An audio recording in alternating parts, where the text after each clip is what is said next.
صاحب سے بھی پوچھ رہے تھے کہ صحیح لفظ کیا ہے. جیسے ہم کلمے میں پڑھتے ہیں لا الہ الا اللہ محمد الرسول اللہ دال پہ پیش کے ساتھ، اور اذان دیتے ہوئے کہتے ہیں اشہد ان محمد الرسول.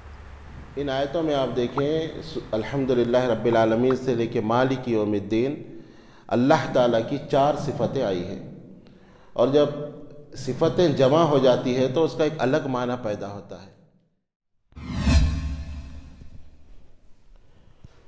بسم اللہ الرحمن الرحیم.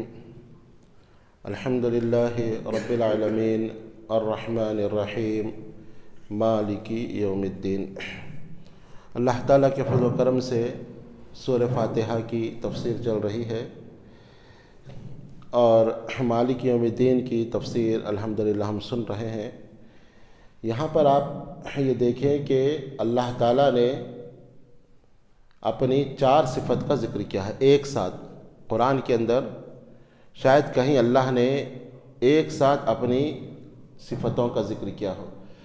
ان آیتوں میں آپ دیکھیں الحمدللہ رب العالمین سے لے کے مالک یوم الدین اللہ تعالیٰ کی 4 صفتیں آئی ہیں، اور جب صفتیں جمع ہو جاتی ہے تو اس کا ایک الگ معنی پیدا ہوتا ہے. اللہ تمام تعریفیں اللہ کے لیے ہی. اللہ موصوف ہے. وہ اللہ کون ہے؟ وہ رب العالمین ہے. پہلی صفت وہ تمام جہاں کا پالنے والا ہے. اس کی دوسری صفت کیا ہے؟ وہ الرحمن ہے. وہ اپنے بندوں پر بڑا رحم کرنے والا ہے. وہ مومنوں پہ بھی رحم کرتا ہے اور کافروں پہ بھی رحم کرتا ہے، رحمان کے معنی. اس کی تیسری صفت الرحیم ہے. وہ اپنے مومن بندوں پہ رحم کرتا ہے. اس کی چوتھی صفت وہ مالک ہے، قیامت کے دن کا مالک ہے. یہاں اللہ تعالیٰ کی 4 صفتیں ایک جگہ جمع ہو گئی. اللہ موصوف ہے، اسم جلالہ، اور یہ اس کی صفتیں ہیں. عربی گرامر کے لحاظ سے موصوف اور صفت میں 4 چیزوں میں مطابقت ضروری ہے. جیسے موصوف ہو ویسے ہی صفت ہونا چاہیے.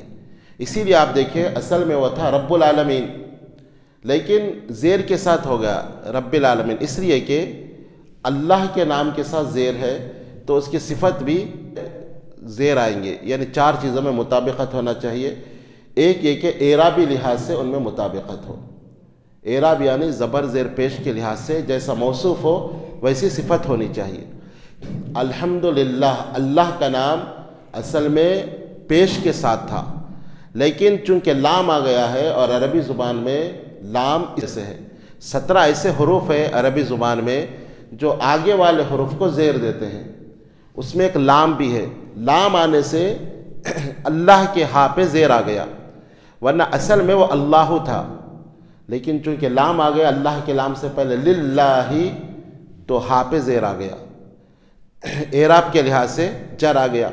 تو اللہ کے نام پہ زیر آنے سے رب کے نام پہ بھی زیر آ گیا. اصل میں وہ تھا رب العالمین، لیکن چونکہ اللہ موصوف اعراب کے لحاظ سے زیر ہے تو آ گیا رب العالمین. اسی طرح رحمان الرحیم اصل میں تھا الرحمن الرحیم، چونکہ اللہ کے جو موصوف ہے وہاں زیر ہے تو آگے آ گیا. مطابقت ضروری ہے، اس لیے آگے الرحمن الرحیم. اسی طرح وہ تھا مالک یوم الدین عربی کے اعتبار سے، لیکن چونکہ اللہ کے نام پہ زیر آ گیا تو یہاں بن گیا مالک یوم الدین. تو موصوف اور صفت میں 4 چیزوں میں مطابقت ضروری ہے. ایک اعرابی لحاظ سے مطابقت ہو گئی. دوسرا یہ کہ علم کے لحاظ سے، معرفہ اور نکرہ کے لحاظ سے. اگر موصوف معرفہ ہو تو صفت بھی معرفہ ہوگی، موصوف نکرہ ہو تو صفت بھی نکرہ ہوگی. تو موصوف چونکہ معرفہ ہے تو یہ 4 صفت بھی نہیں. رب العالمین یہ اضافت کی وجہ ہو گئی، اور الرحمن الرحیم یہ معرف باللام کی وجہ سے نکرہ، اور مالک یوم الدین یہ مضاف مضاف الیہ کی وجہ سے. اسی طرح واحد تثنیہ جمع، اس میں بھی مطابقت ضروری ہے. اللہ واحد ہے تو باقی کی پوری صفتیں واحد ہوگی. تو یہ 4 چیزوں میں مطابقت، ایک معرفہ نکرہ، اور معرفہ نکرہ کے بعد آئے گا تثنیہ واحد جمع، اور تیسرا مذکر و مؤنث، اور چوتھا اعرابی لحاظ سے یہ مطابقت ضروری ہے. تو اللہ موصوف میں یہ 4 چیزیں ہے تو صفت میں بھی وہی آ گئی. اللہ معرفہ ہے تو یہ 3 صفت بھی معرفہ آ گئی. اللہ مذکر ہے اس کے بعد یہ 4 صفت بھی مذکر آ گئی. اسی طرح اعرابی لحاظ سے اللہ پہ جر ہے تو یہ 4 صفتوں پہ بھی جر آ گئی. یہ تھوڑا سا گرامر کے لحاظ سے میں نے بات کی تاکہ تھوڑا سا جو ہے ذہن تازہ ہو جائے. تو عربی گرامر میں بہت سارے اس لیے بھی یہ آیا کہ ابھی کل ایک صاحب پوچھ رہے تھے کہ یہ یا رسول اللہ، موزن صاحب سے بھی پوچھ رہے تھے کہ صحیح لفظ کیا ہے. جیسے ہم کلمے میں پڑھتے ہیں لا الہ الا اللہ محمد الرسول اللہ دال پہ پیش کے ساتھ، اور اذان دیتے ہوئے کہتے ہیں اشہد ان محمد الرسول اللہ دال پہ زبر کے ساتھ. صحیح کیا ہے؟ دال پہ محمد الرسول اللہ صحیح ہے یا محمد الرسول اللہ صحیح ہے. اسی طرح کچھ لوگ کہتے ہیں یا رسول اللہ، کچھ لوگ کہتے ہیں رسول اللہ.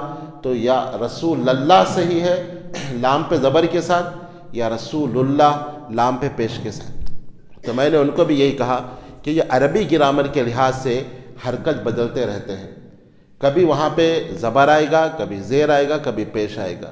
جیسے یہاں پر میں نے بتایا چونکہ اللہ اصل میں عربی کا کوئی بھی لفظ پیش کے ساتھ ہوتا ہے، آخر میں پیش کے ساتھ اس کا اصل لفظ ہے. جیسے آپ مسجد بولنا ہے تو کہیں گے مسجدن دال پہ پیش کے ساتھ، یہی اصل عربی ہے. لیکن کبھی کبھی کچھ ایسے الفاظ آ جاتے ہیں معنی کے اعتبار سے مسجدن بھی بن جاتا ہے وہ اور مسجدن بھی بن جاتا ہے. جیسے اصل ہے اللہ، یہ اصل لفظ ہے، لیکن بعض وقت ایسے لفظ آ جاتے ہیں کہ اللہ ہا پہ پیش کے ساتھ بھی، ہا پہ زیر کے ساتھ اور ہا پہ زبر کے ساتھ. جیسے یہاں اللہ کا لفظ جو آیا ہے ہا پہ زیر کے ساتھ، اس کی وجہ یہ ہے اس کے آگے لام آ گیا، الحمد للہ لام آ گیا، اس لیے یہاں پہ زیر لگا. تو یہ عربی گرامر کی تھوڑی سی میں نے بحث کی، کیونکہ عربی جیسے ہم اردو بغیر زیر زبر کے پڑھتے ہیں تو عرب دان عربی بھی بغیر زیر زبر کے پڑھتے ہیں. اگر لام آ جائے تو ہا پہ اگر زیر بھی نہ ہو تو عربی پڑھنے والا وہاں للہ ہی پڑھے گا. اس کو معلوم ہے یہ لام آنے سے یہاں پہ زیر لگا ہے. چونکہ ہم کو نہیں آتا اس لیے ہمارے لیے زیر زبر لگا دیا گیا ہے، تو ہم زیر زبر کو دیکھ کر پڑھتے ہیں. لیکن جو عربی جانتا ہے وہ قرآن مجید کو مکمل بغیر زیر زبر کے بھی پڑھ سکتا ہے، اس لیے کہ اس کو پتہ ہوتا ہے کہ زیر کہاں پہ لگانا چاہیے اور زبر کہاں پہ لگنا چاہیے اور پیش کہاں پہ لگنا چاہیے. تو یہ تھوڑی سی گرامر کے لحاظ سے میں نے جو ہے آپ کے سامنے رکھا تاکہ ہم کو یہ معلوم ہو کہ عربی اصل میں اعراب کے لحاظ سے چلتی ہے، اور آخری حرف پہ جو حرکت آتی ہے اسی سے عربی میں معنی بدل جاتے ہیں. پیش آئے تو فاعل بن جاتا ہے، زبر آئے تو مفعول بن جاتا ہے. اس طرح بہت سارے معنی اس میں آ جاتے ہیں.